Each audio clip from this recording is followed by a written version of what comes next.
It was an uncharacteristically warm, late September afternoon, the day my mother came bursting through the back door and into the kitchen. "Perverts!" she screamed. "Everywhere! There are perverts everywhere!" Then she disappeared somewhere into the house. It wasn't until later in the evening that I learned what it was that had sparked her sudden outburst. Someone had stolen her underpants off the clothesline again. It was her third pair to go missing in less than a month, and she was now convinced that someone had it out for her. "They're not stealing anyone else's underpants, only mine. Clearly whoever is doing this has some sort of vendetta against me," she said. "You're overreacting," my father replied in a feeble attempt to calm her down. "How can I be overreacting when someone out there wants me dead?" "No one wants you dead. If they did, they'd kill you, not steal your panties." "Oh, Bob, how many times do I have to tell you not to use that word?" my mother said. "It's vile." "Well, what else am I supposed to call them then?" "Anything, just not that." Almost an entire week passed, and my mother was still upset about her underpants being stolen. In fact, as time progressed, she seemed to grow more hysterical, ranting and raving to anyone who would listen. The mailman, the grocer, the poor, unfortunate salesgirl trapped behind the makeup counter, the dog. "I mean, what sort of person steals a lady's underpants?" "A mother's underpants," she said to our neighbor, Mrs. Weird, the ensuing weekend. It had been 6 days since the incident. "A very sick person, I reckon, that's who," Mrs. Weird replied. "Connie, you realize that this is sexual harassment, don't you?" If there was one person in the neighborhood who was more mentally unstable than my mother, it was Barbara Weird. Mrs. Weird was about as southern as a mint julep on a veranda. She was a dainty woman with fair skin, big hair, and buggish eyes. She lived across the street from us with her husband and their twin children, Abraham and Abilene, who were a few years older than me. She would often invite herself over to our house on Saturday afternoons for coffee and gossip. Whenever she came over, my mother would instruct me to entertain myself while they had grown-up time. I spent most of my Saturdays hiding out at the top of the staircase, eavesdropping on their conversations. Either that or upstairs in my bedroom with the door locked, masturbating. I first discovered masturbation when I was 11. At the time, I didn't view it as a sexual thing, but rather as an interesting way to pass the time. I also liked the surreptitiousness of it. Nobody knew I masturbated. It was like having my own dirty little secret. "Sexual harassment," my mother replied. "Oh, Barb, I'm not sure I'd go that far." "No," Mrs. Weird insisted. "It is. It's sexual harassment. You are being sexually harassed." "Honestly, it's probably just a group of teenagers playing a prank." "No, this person is clearly a sexual deviant. He belongs behind bars. Who knows what sort of disgusting things he might be doing with your underpants right now as we speak. He could be sniffing them. Or worse, he could be eating them." "Something about that woman is off," my mother said after Mrs. Weird had left. "I don't know why I keep letting her come over here. I mean, why would another person eat someone else's underpants? That doesn't make any sense. There's no nutrition in cloth." Mrs. Weird was indeed off, as was her husband, Enoch. He was an average-looking, middle-aged gentleman with a bad comb-over who supported his family by working at a computer software company. Every morning at 7:15 a.m., he would walk out of the house carrying a bag lunch and dressed in the same brown polyester suit. He would then get into his station wagon and go to work. Then every evening around 5 p.m., he would return home, park the car in the driveway, turn off the engine, and just sit there for a good 20 minutes or so before climbing out of the vehicle and heading inside to see his family. But the thing about Mr. Weird that was particularly interesting were his mannerisms. He was a rather limp-wristed fellow who didn't so much walk as he did sashay. "I think he's gay," my older sister Georgia once said. "He's not gay. You shouldn't generalize like that," I replied. "Not to mention, he and Mrs. Weird have 2 kids. "Oh, that doesn't mean anything. Besides, Mrs. Weird kind of looks like a man. He's totally gay." And then there were the children. The Weird children were very well behaved, almost too well behaved, to the point that a person actually felt sorry for them. They were never allowed to let loose or have any fun. For instance, when Abilene was suspected of having a boyfriend, Mrs. Weird put the poor girl under house arrest. It all started one day when a mysterious boy called the house, asking to speak to Abilene. I knew from the moment he said hello that this Yankee was no gentleman caller.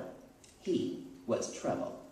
Mrs. Weird later recalled to my mother during one of her Saturday afternoon visits.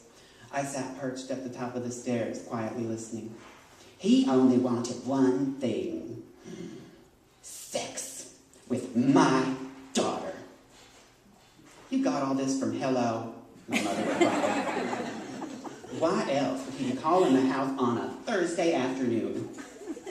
Oh, I don't know, Barb. Maybe he called just to talk. Don't you get it? That is how it all starts. A seemingly innocent phone call leads to a boyfriend. A boyfriend leads to premarital sex. Premarital sex leads to teen pregnancy. Teen pregnancy leads to town ridicule. Town ridicule leads to a person never amounting to anything in life, and that is just not something I want for my daughter. As it just so happened, Abilene was out at the time the boy called. When she returned home, Mrs. Weird insisted that she spend the remainder of the summer indoors.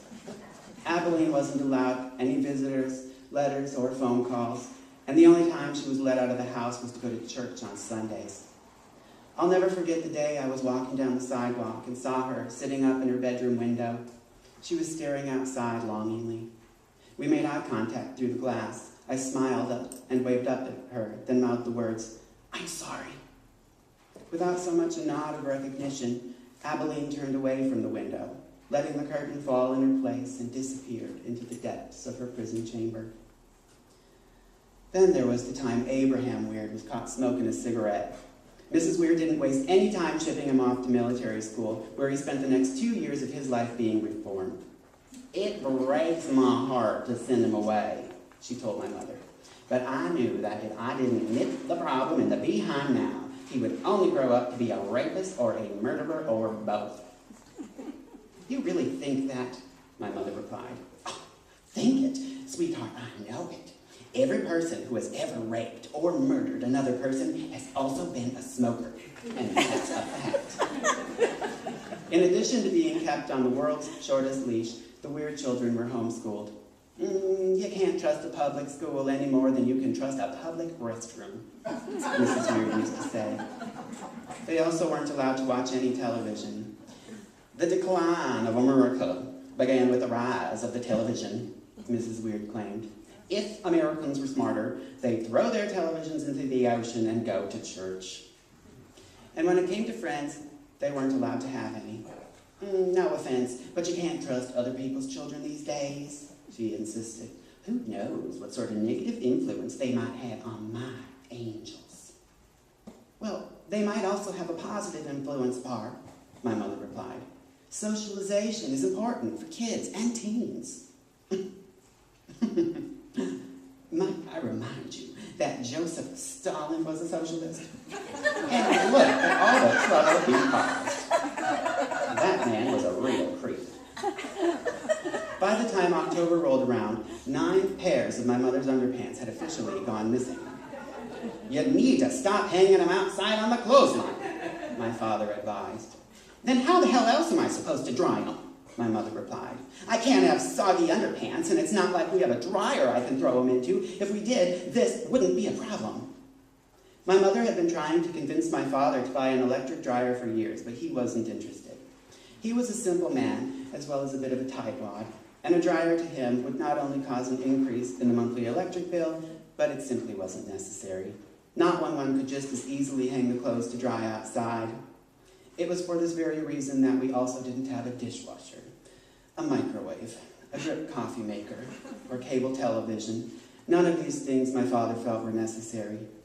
"Hang your panties over the shower rod in the bathroom," he suggested. "Oh, that word!" my mother screamed. "What did I tell you about that word?" "Oh, well, underpants then. Hang your underpants over the shower rod in the bathroom." "I shouldn't have to change the way I do laundry because some freak out there keeps stealing my underwear," my mother screamed. "We need a dryer, goddammit!" "Ah, well, Connie, then I don't know what to tell you," my father cried, throwing his hands up in the air and storming out of the room. "You want to know the first thing I'm going to do when I finally get a goddamn dryer?" my mother screamed after him. "I'm going to shove you in it. That's what I'm going to do." From my bedroom window, I could see across the street and directly into Mrs. Weird's bedroom window. Mr. Weird apparently slept in a different room. One night, I glanced out and saw Mrs. Weird seated in front of her vanity. She was dressed in a floral print nightgown as she examined herself in the mirror. She sat there for several minutes, just staring at her reflection, before all of a sudden, reaching back and peeling off her hair, exposing a round, bald head. I gasped as I watched her set the wig down on the vanity, then rub what I can only assume was some sort of moisturizing cream into her naked scalp before switching off the light and climbing into bed. The next day, I confronted my mother about what I had witnessed. "Does Mrs. Weird wear a wig?" "Oh, I don't know," my mother replied. She was paging through a Sears catalog, ogling the dryers on sale. "I don't think so. Why?" I told her what I had seen the night before. That's very peculiar," my mother said. "But you shouldn't spy on the neighbors. It's impolite. Not to mention, it's kind of creepy." That night, I waited by my bedroom window to see if I could catch a glimpse of Mrs. Weird taking off her wig again. Sure enough, shortly before going to bed, she plopped down in front of her vanity, peeled off her hair, then rubbed a giant glob of moisturizing cream into her scalp. I continued watching her do this night after night for weeks on end, until one day she finally confronted me about it.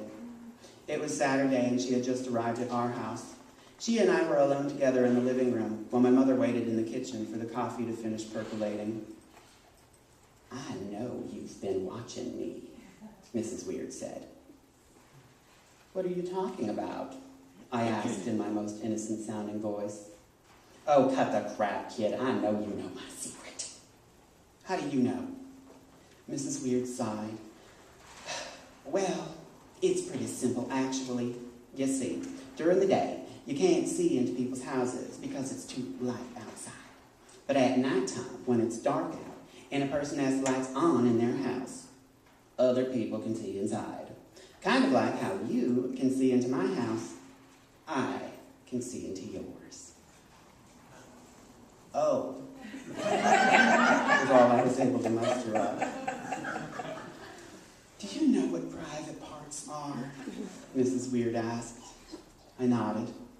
"Well, there are two sorts of private parts. There are the kind we keep underneath our clothes. And then there are the kind we keep deep down inside ourselves. Our secrets. The private parts we don't want anyone else knowing about. Now that you've seen my private part, I'd very much appreciate it if you kept it private." Then she leaned in closer and lowered her voice.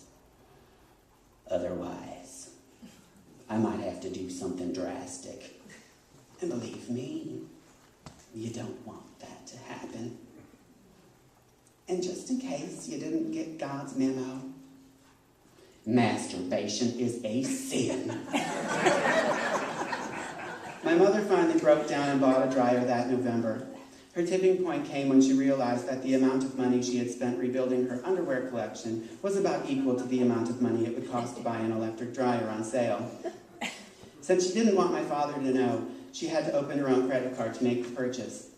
Later that afternoon, a brand new Maytag dryer was delivered to our front door. "Now you can't tell your father about this," my mother instructed as she signed for the delivery. "Well, isn't he going to figure it out eventually?" I replied. "A dryer is a fairly large household appliance after all." "We'll deal with that when the time comes," my mother shrugged. Amazingly, my father didn't notice the dryer in the basement for almost 9 months. It wasn't until the following summer when he discovered an unopened credit card bill addressed to my mother with the words "Final Notice" stamped in giant red letters on the outside of the envelope that he found out. "I can't believe you thought I wouldn't catch on," he said after he had calmed down. "Well, it certainly took you long enough," my mother replied. Then my father paid the credit card bill, and the subject was never discussed again. In the end, the experience taught me an important life lesson. That it's much easier to get forgiveness than it is to get permission. We never did catch the perpetrator responsible for stealing my mother's underpants. He remains at large. As for Mrs. Weird, she passed from cancer a few years later, after quietly battling the disease for almost an entire decade. The only person who ever knew she was sick was her husband. The Weird children grew up and moved out of the house. Shortly thereafter, Mr. Weird moved out as well, and into an apartment across town with his new lover, Reginald. I always knew that man was gay, Georgia later said. You did not, I replied. Oh, yes, I did. How?